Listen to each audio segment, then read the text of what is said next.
Israel ने Iran के हमलों के जवाब में 25 दिन बाद पलटवार किया है। जानकारी के मुताबिक इजरायल ने 3 घंटे में ईरान के 20 ठिकाने पर हमले किए हैं। इनमें मिसाइल फैक्ट्री और सैन्य ठिकानों को निशाना बनाया गया है। फिलहाल डिफेंस फोर्स ने ईरान पर हमले की जानकारी दी थी।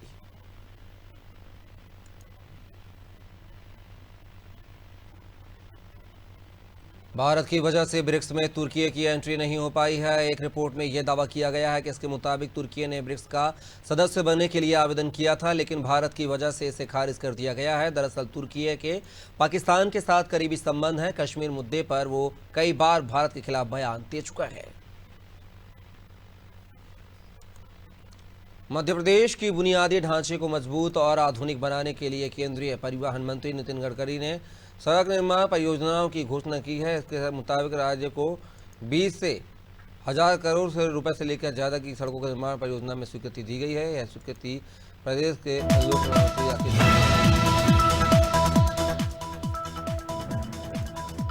मुख्यमंत्री विष्णुदेव साय की अध्यक्षता में 28 अक्टूबर को कैबिनेट की बैठक आयोजित की जाएगी। यह बैठक मंत्रालय महानदी भवन में नवा रायपुर में अटल नगर में होगी। इस बैठक में सरकार कई अहम फैसलों पर मुहर लगा सकती है। इसके साथ धान खरीदी पर भी चर्चा हो सकती है। बता दें कि धान खरीदी 14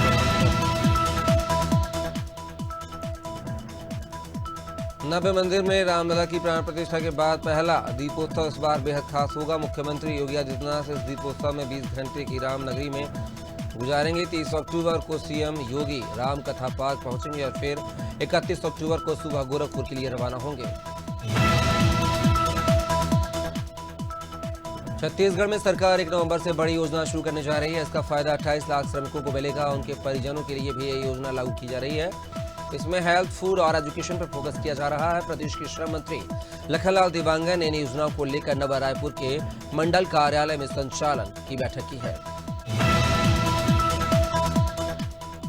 वाराणसी में ज्ञानवापी के पूरे परिसर का सर्वे नहीं होगा। फास्ट ट्रैक कोर्ट ने इससे जुड़ी हिंदू पक्ष की याचिका खारिज कर दी है। हिंदू पक्ष ने दावा किया था कि मुख्य गुंबद के नीचे 100 फीट का शिवलिंग मौजूद है। ऐसे में पूरे परिसर की खुदाई कराकर भारतीय पुरातत्व सर्वेक्षण से सर्वे कराया जाए।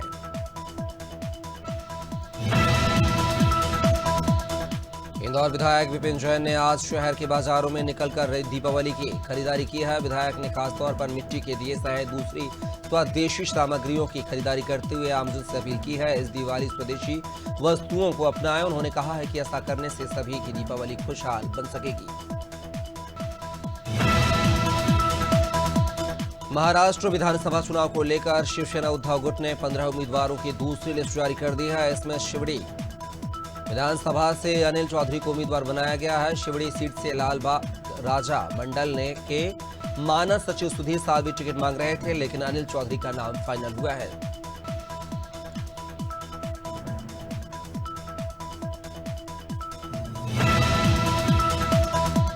भोपाल में सीएम हेल्पलाइन के प्रकरणों का निराकरण को लेकर डीजीपी सुधीर सक्सेना ने समीक्षा की है। डीजीपी ने प्रदेश के सभी जोन के आईजी, रेंज डीआईजी और पुलिस अधीक्षकों की वीडियो कॉन्फ्रेंसिंग की बैठक की है। इसमें तय समय सीमा में शिकायत का निराकरण करने के निर्देश दिए हैं।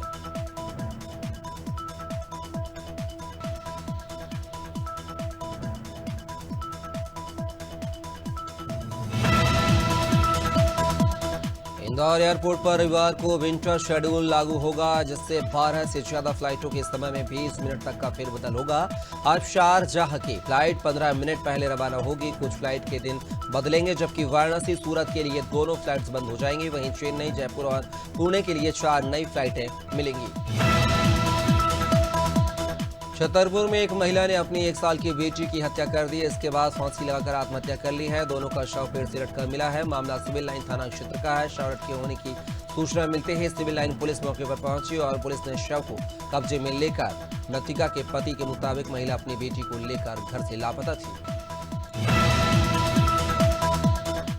दमोह कोतवाली थाना क्षेत्र के गार्ड लाइन में नवविवाहिता का शव घर के फांसी के फंदे से लटकता मिला है। घटना की सूचना मिलते ही पुलिस और तहसीलदार ने मौके पर पहुंचकर जांच शुरू कर दी है। जानकारी के मुताबिक 3.5 महीने पहले महिला की शादी हुई थी। मामले में आत्महत्या की आशंका जताई जा रही है। फिलहाल पुलिस पूरे मामले की जांच कर रही है। सरगुजा में सड़क किनारे युवक का शव मिलने से सनसनी फैल गई है। शव पर चोट के निशान है। हत्या की आशंका जताई जा रही है। भरतपुर मुख्य मार्ग के अटल चौक के सड़क के किनारे युवक का शव मिला है। मृतक की पहचान ग्राम घोरता बाबूपारा निवासी राकेश सिंह के रूप में की गई है। ग्रामीणों की सूचना पर मौके पर पहुंची पुलिस। भिंड के रौन कस्बे में दबंग ने युवक के साथ मारपीट की है। फिर मारपीट का वीडियो सोशल मीडिया पर पोस्ट कर दिया है। जानकारी के मुताबिक होटल पर हुई मामूली कहासुनी के बाद दबंग ने युवक के साथ मारपीट कर दी। पीड़ित युवक होटल का संचालक है। वहीं मारपीट का वीडियो सामने आने के बाद पुलिस ने संज्ञान लेते हुए पीड़ित युवक की शिकायत पर आरोपी युवक को गिरफ्तार कर लिया है। मध्य प्रदेश के ग्वालियर में एक शिक्षक ने अपनी ही 8 साल की मासूम छात्रा के साथ दुष्कर्म की वारदात को अंजाम दिया है। डांस के बहाने कमरे में बुलाकर उसके साथ गलत काम किया है। परिजनों की शिकायत पर पुलिस ने आरोपी शिक्षक को गिरफ्तार कर लिया है। मामला ग्वालियर के झांसी रोड थाना क्षेत्र का है।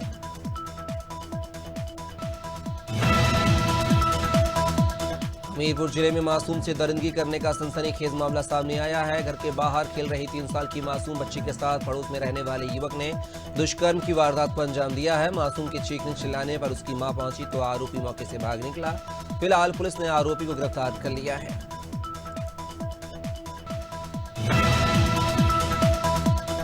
दमोह के एमएलबी स्कूल से 2 नाबालिग छात्राओं के गायब होने का मामला सामने आया है। परिजन की शिकायत के बाद पुलिस सीसीटीवी फुटेज की मदद से दोनों का पता लगाने में जुटी है, लेकिन अब तक दोनों छात्राओं का कुछ पता नहीं चला है।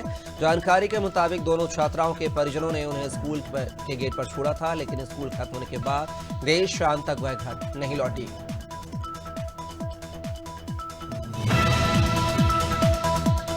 खटीमा में छात्र संघ चुनाव टलने के कारण एक छात्र नेता यूनिवर्सिटी की छत पर चढ़ गया। दरअसल कुमाऊं यूनिवर्सिटी ने 25 अक्टूबर को छात्र संघ चुनाव की घोषणा की थी, लेकिन कोर्ट के आदेश पर चुनाव निरस्त कर दिया गया। इससे नाराज होकर एबीवीपी छात्र संघ उम्मीदवार हर्षित से यूनिवर्सिटी की छत पर चढ़ गया और चुनाव जल्द से जल्द कराने की मांग की।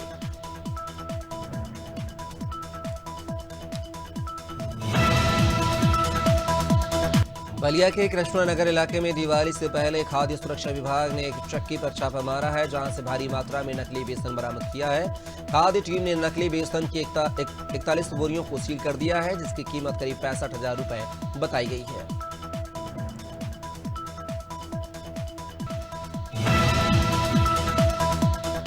राजनांदगांव जिले में घुमका थाना पुलिस और साइबर सेल की संयुक्त टीम को बड़ी कामयाबी हाथ लगी है। पुलिस ने 5 अंतर्राज्यीय गांजा तस्करों को गिरफ्तार किया है, जिनके पास से 65 किलो 56 ग्राम गांजा समेत वाहन बरामद किया है। मामला दुमका मापीचांगे घुमका थाना क्षेत्र का है।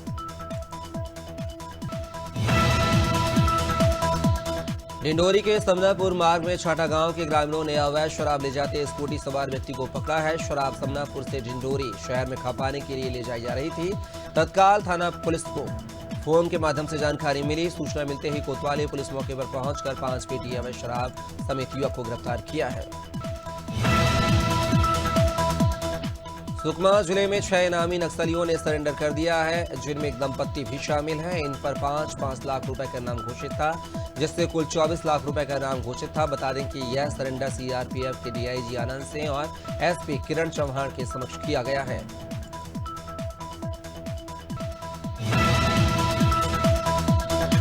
दिवाली से पहले भिंड जिले में नकली मावे के कारोबारी सक्रिय हो गए हैं। जिले के महगांव, गोरमी, अचेर और लाहार में बड़े पैमाने पर सिंथेटिक मावा बनाने का काम किया जा रहा है। मिलावटखोर मशीनों की मदद से पहले दूध से क्रीम निकालते हैं, उसके बाद चिकनाई के लिए वनस्पति तेल और मिठास के लिए कई घातक केमिकल मिलाते हैं। इसके बाद पनीर और मावा सप्लाई किया जाता है। टीकमगढ़ में रेलवे स्टेशन रोड पर देर रात एक चलती बाइक में आग लग गई है। हादसा होते ही बाइक चालक ने दौड़कर अपनी जान बचाई है। मौके पर मौजूद लोगों ने आग बुझाने का प्रयास किया, लेकिन आग भड़कती चली गई।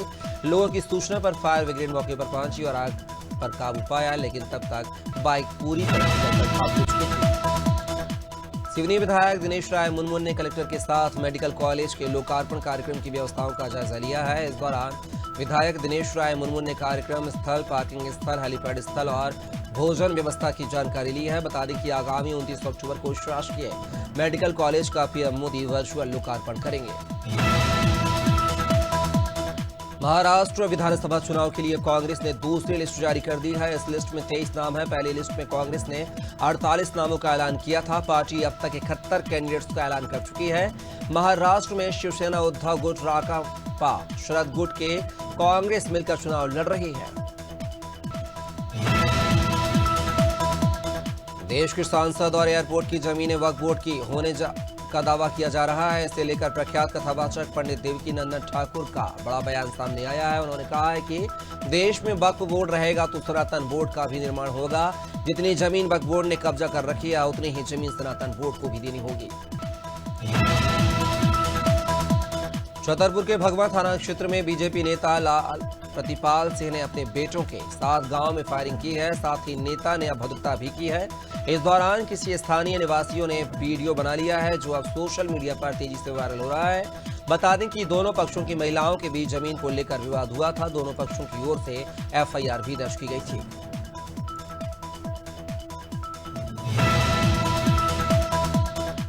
महासमुंद में सुगम ऐप के विरोध में दस्तावेज लेखक और स्टाम्प वेंडर अनिश्चितकालीन हड़ताल पर है। पिछले 6 दिनों से लेखक और स्टाम्प वेंडर के पंजीयक कार्यालय के सामने बैठे हुए हैं। हड़ताल के चलते रजिस्ट्री कार्य लगभग ठप हो गया है। इससे लोगों को लिखा पढ़ी कराने, पंजीयन कराने, स्टाम्प खरीदने सहित राजस्व पंजीयन संबंधी काम के लिए भटकना पड़ रहा है।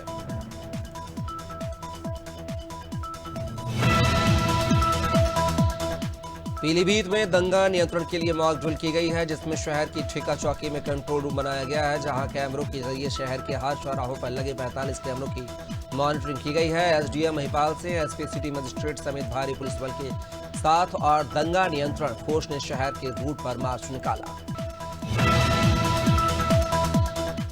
बांदा जिले में खाद की किल्लत रोज बढ़ती जा रही है। रबी की बुआई के लिए किसान को खाद नहीं मिल पा रही है, जिससे किसानों में नाराजगी है। आक्रोशित किसानों ने मंडी समिति के पास हाईवे में जाम लगा दिया है, जिसके बाद मौके पर पहुंचे एसडीएम सदर व सीओ ने पहुंचकर किसानों को समझा बुझाकर जाम खुलवाया।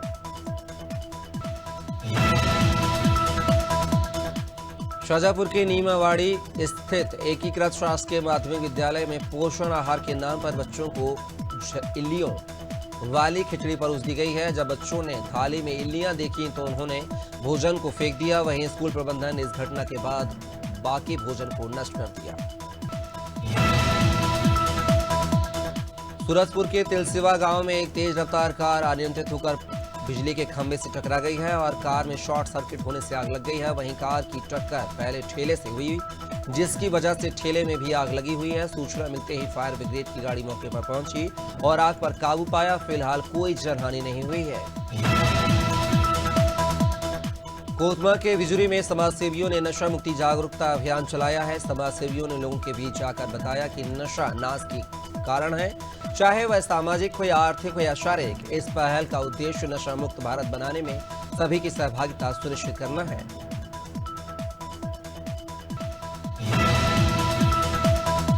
दीपावली के त्योहार को देखते हुए जावद में किसान अपने खेतों में गेंदे के फूलों की देखभाल में जुटे हुए हैं। दीपावली पर्व पर घरों की सजावट के साथ पूजा पाठ के लिए भी इन फूलों की मांग होगी, जिसे लेकर किसान अभी से तैयारी कर रहे हैं। किसानों का कहना है कि पिछले 10 सालों से लोग गेंदे के फूलों की खेती करने में रुचि लेने लगे हैं।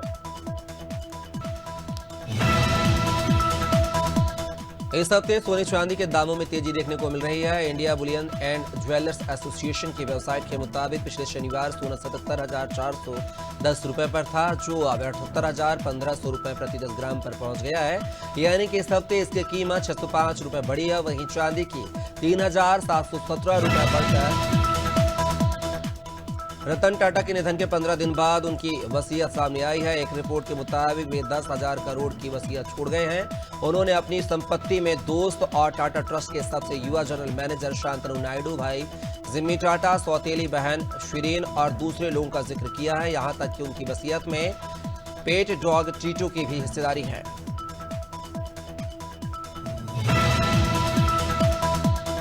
ऑस्ट्रेलिया के खिलाफ बॉर्डर गावस्कर सीरीज के लिए भारतीय टीम का ऐलान कर दिया गया है। भारतीय टीम को अगले महीने ऑस्ट्रेलिया का दौरा करना है, जहां टीम 5 मैचों की टेस्ट सीरीज खेलेगी। भारत ने बॉर्डर गावस्कर टेस्ट सीरीज के लिए 18 मेंबर्स स्क्वाड में अभिमन्यु ईश्वरन, हर्षित राणा और नीतीश कुमार रेड्डी को चुना है।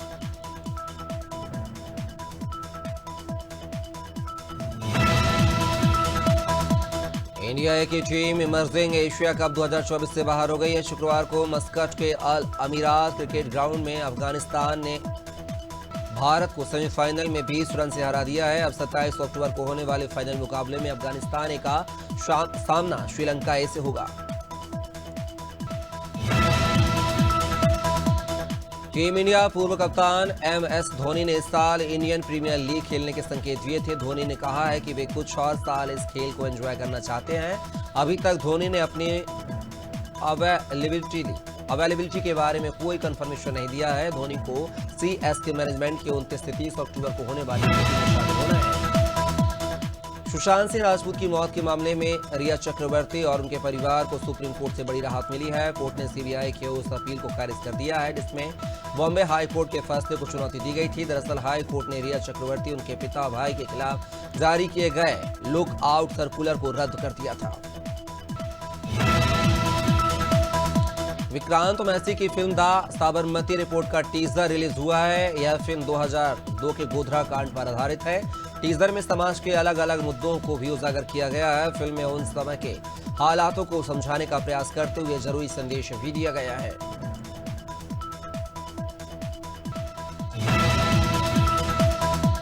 आलिया भट्ट ने हाल ही में सोशल मीडिया पर एक नोट शेयर किया है। इसमें उन्होंने अपने ऊपर लगाए गए कॉस्मेटिक सर्जरी के आरोप और कुछ रिपोर्ट्स की आलोचना की है। उन्होंने उन वीडियोस के बारे में भी बात की है जिसमें यह दावा किया गया है कि उन्होंने बोटॉक्स करवाया है। आलिया ने कहा है कि ये दावे बिना किसी सबूत के हैं। ऐसी खबरें सिर्फ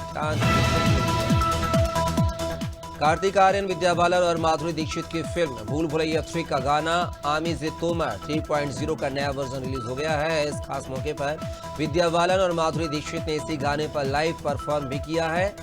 इस हॉरर कॉमेडी फिल्म के गाने पर परफॉर्म करते हुए विद्या का पांव साड़ी में फंसा और वो स्टेज पर गिर गई। ओडिशा से लगे हुए छत्तीसगढ़ के जिलों में तूफान दाना का असर आज देखने को मिलेगा। ओडिशा ने लगते प्रदेश के जिलों में हल्की से मध्यम बारिश होने की संभावना है। मौसम विभाग ने 12 जिलों के लिए येलो अलर्ट जारी किया है। इन जिलों में बारिश के साथ बिजली भी गिर सकती है।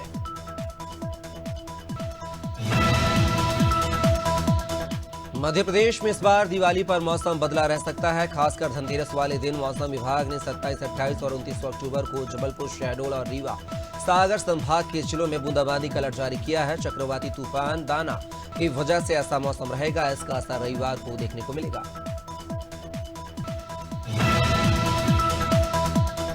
झारखंड में चक्रवाती तूफान दाना का असर आज तीसरे दिन भी देखने को मिल रहा है। मौसम विभाग ने 11 जिलों में बारिश की संभावना जताई है।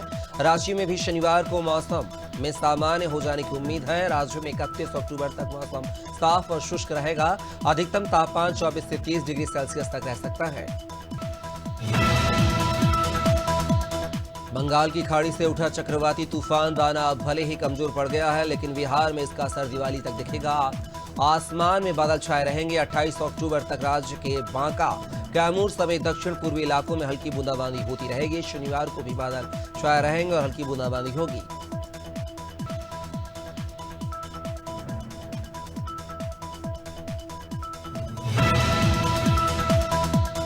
मेरठ में दिवाली से पहले हवा लगातार जहरीली होती जा रही है। शुक्रवार को मेरठ तीसरे सबसे प्रदूषित शहरों में लिस्ट में शामिल हुआ है। यहां पर एयर क्वालिटी इंडेक्स 274 रहा है। इसकी और बढ़ने की आशंका है। मेरठ में जय भीम नगर का AQI 259, गंगानगर में 284, पल्लवपुरम में 280, दिल्ली रोड 290 और बेगमपुल 274 AQI दर्ज किया गया।